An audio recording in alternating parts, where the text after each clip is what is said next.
এই মুহূর্তের বড় খবর, ভাঙড়ের আইএসএফ নেত্রী আসমা খাতুন যোগ দিলেন তৃণমূলে। সোমবার ভাঙড় বিজয়গঞ্জ বাজারে ক্যানিং পূর্বের বিধায়ক শওকত মোল্লার হাত ধরে আইএসএফ এর পঞ্চায়েত সমিতির সদস্যা আসমা খাতুন যোগ দিলেন তৃণমূলে।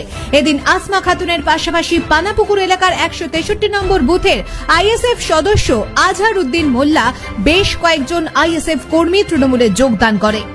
এত ভালো লাগছে, আমরা বুঝে গেছি যে এটা ভাঙড়ের মানুষ সম্ভব করতে পারে। অনেকেই অনেক কথা বলছে যে ভাঙড় কি শুধু একা ভোট দিলে জিতে যাবে। তাদেরকে একটু হিসাবটা বলে দেই। বারুইপুর পূর্ব পশ্চিম থেকে এত পরিমাণে সংগঠন বেড়েছে, তারা কিন্তু প্রতিনিয়ত আমাদের সঙ্গে যোগাযোগ করছে। টিএমসি ছেলেরা বলছে দিদি আমরা ঝান্ডা ধরবো। সংগঠন কিন্তু প্রচুর বেড়েছে, অতটা সহজ নয়। বারুইপুর পূর্ব পশ্চিম এবং ভাঙড় মিলিয়ে যে ভোট দেবে না, এক ধাক্কায় পুরো আমাদের তরি পার হয়ে যাবে, দিল্লি চলে যাবে। ওরা যতই হেলিপ্যাডে করে আসুক, বড় বড় মঞ্চ কাটাক, আর এমপি থেকে শুরু করে এমএলএ এমপি মুখ্যমন্ত্রী যাকেই নিয়ে আসুক না কেন, ভাঙড় উদ্ধার করতে পারবে না, এটা বলে দিলাম। এখান থেকে চ্যালেঞ্জ করে বলে দিচ্ছি, যত পুলিশ প্রশাসন দেবে, যত গুন্ডাগিরি করবে, যতই বোম মারো, যত জেলে ভরো, ভাঙড়ের মানুষ কিন্তু আইএসএফ কে ছাড়বে না। ভাঙড়ের মানুষ সবসময় আইএসএফ এর পাশে থাকবে। মানুষ বুঝে গেছে। এই কয়লা চোরকে এনে কি শিক্ষা দিতে চাইছে, কি বলতে চাইছে যে তোমরা আমরা মতো চুরি করো? কি গো, আজকে কয়লা চোর এসেছিল তো, চাকরি চোর, বালি চোর, পাথর চোর।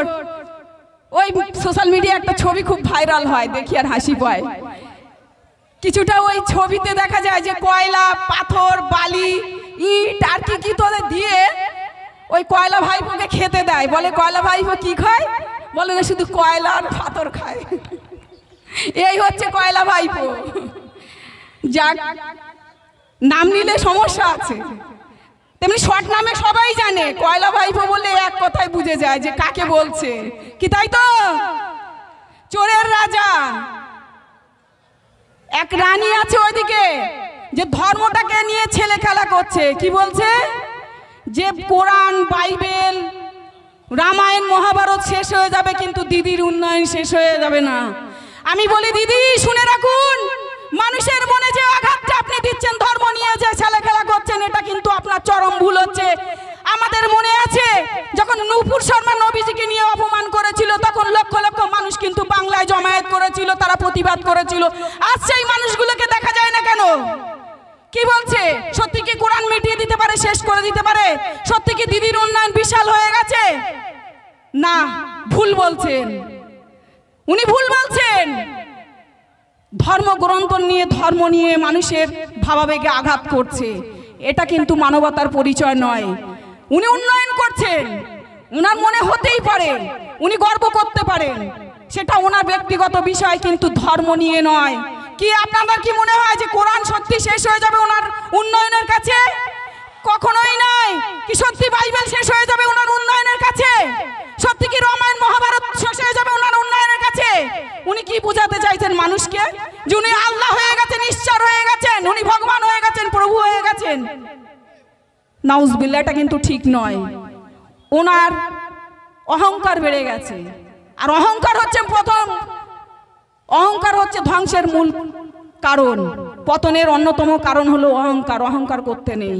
উনি উন্নয়ন করছেন, ওনার গর্ব হতেই পারে, কিন্তু ওইভাবে নয় যে মানুষের ভাবাবেগে আঘাত দিয়ে উনি বারবার এই উন্নয়নের উপমা দেবেন। আর ওনাদের নেত্রী কি বলছেন? আর এক নেত্রী রিসেন্টলি যে এখান থেকে ওখান লাভ মেরে মেরে এদল থেকে ওদলতে যাচ্ছে, সে কি বলছে? দেবাংশু দেবের অংশ। কি মনে হয় দেবাংশু দেবের অংশ?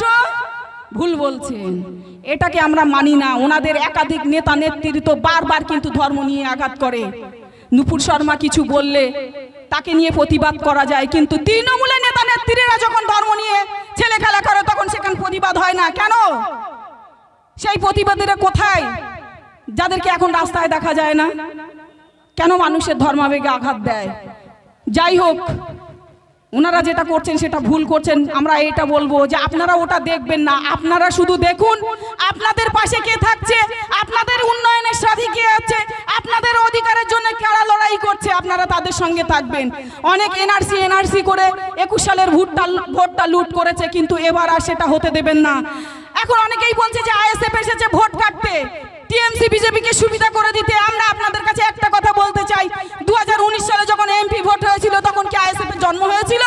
তাহলে কোথা থেকে সেই 18টা সিট পেয়েছিল? কেন পেল? এর জবাবটা কে দেবে? ওই মুখ্যমন্ত্রীকে দিতে হবে, ওই অপদার্থ মুখ্যমন্ত্রীকে দিতে হবে। কেন সেই 2028 সালে বিজেপিকে উনি ডেকে এনেছিলেন, এই পশ্চিমবঙ্গে 18টা সিট দিয়ে দিলেন, দুই ভাই বোনে মিলে পুরো পশ্চিমবঙ্গটাকে ভাগ করে নিলেন।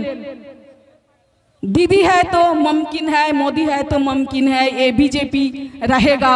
ये दीदी जब तक रहेगा तब तक बीजेपी यहाँ राज करेगा। बीजेपी हटाते गেলে তৃণমূলকে হটিয়ে দেন, দেখবেন বিজেপি শেষ হয়ে যাবে। যতদিন তৃণমূল থাকবে ততদিন বিজেপি থাকবে। আমরা একটা কথা বলি, আমরা পরিসংখ্যান নিয়ে কথা বলি, আমরা দিদির মতো ভুল ভালবো কিনা। একটা জিনিস বুঝতে হবে আপনাদের, 2019 সালের আগে কিন্তু বিজেপিতে কটা সিট ছিল বিজেপির পশ্চিমবঙ্গে? কিছুই ছিল না। যখন 2014 সালে ওখানে আসলেন ভাই বোনে, দিদি আর মোদি মিলে সেটিং করে নিলেন, তুমি দিল্লি থাকবে আর আমি বাংলাতে থাকবো।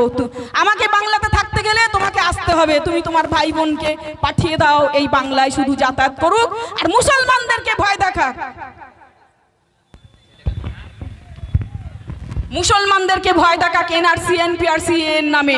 যখন এনআরসি এনপিআরসি হচ্ছিল তখন এই যাদবপুরের লোকসভার সাংসদ কি করছিলেন? মিমি চক্রবর্তী তখন তিনি শুটিং এ ব্যস্ত ছিলেন। এই টিকটক ভিডিওওয়ালা আমরা এমপি চাই না, আমরা চাই একজন প্রতিনিধি, এমন একজন প্রতিনিধি যে মানুষের পাশে থাকে।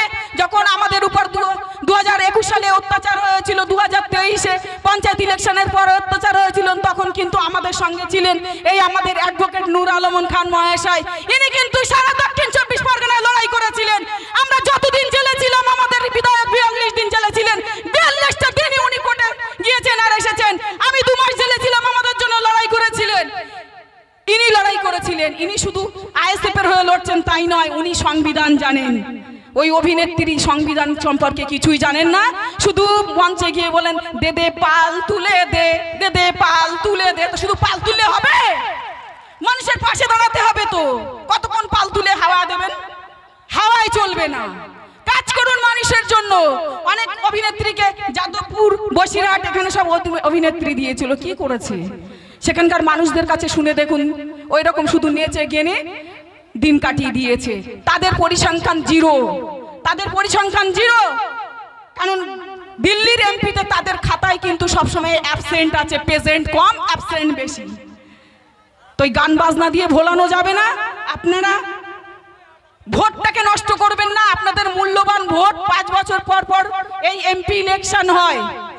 আমার মা বোনদের, আমার ভাইদের বুঝতে হবে, এই ইলেকশন জেতাতে গেলে আরো বহুত ক্যান্ডিডেট আছে, আর অন্য দলের ক্যান্ডিডেট দাঁড়িয়েছে।